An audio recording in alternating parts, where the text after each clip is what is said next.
అని పిలువంటారు, కానీ నాకు ఆయన ఎప్పుడు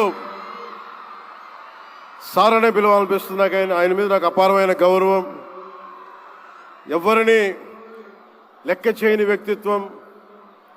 తను అనుకున్నది బలంగా ముందుకు తీసుకెళ్లే వ్యక్తి. ఒక తరం కాదు, 2 తరాలు కాదు, ఎన్ని తరాలు వచ్చినా సరే ఎప్పుడు ప్రేక్షకుల్ని ఆకర్షించే ఆయన నటన చాలా ఆనందకరం. మా సోదరులు బాలకృష్ణ గారికి నా హృదయపూర్వక నమస్కారాలు. సినిమాల్లోనే కాదు, చారిటీస్లో కూడా ముందుంటాను. ఆ చారిటీస్ని గుర్తించే నరేంద్ర మోదీ గారి నాయకత్వంలోని కేంద్ర ప్రభుత్వం వారికి పద్మభూషణ్ అవార్డు ఇచ్చి,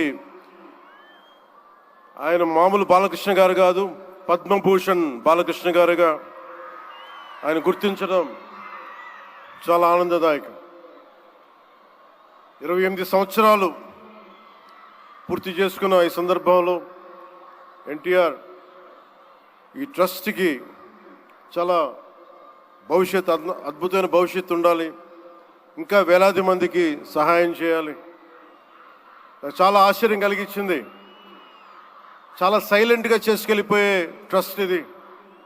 నాకు ఎలా తెలిసేది ట్రస్ట్ గురించి అంటే, చాలామంది డాక్టర్స్ విదేశాల నుంచి వచ్చి అక్కడ విదేశాల్లో మేము డబ్బుల కోసం చేస్తాం, కానీ దేశానికి వచ్చి ఎన్టీఆర్ ట్రస్ట్కి వచ్చి చాలామంది గొప్ప ఆంకాలజిస్టులు వాళ్ళందరూ వచ్చి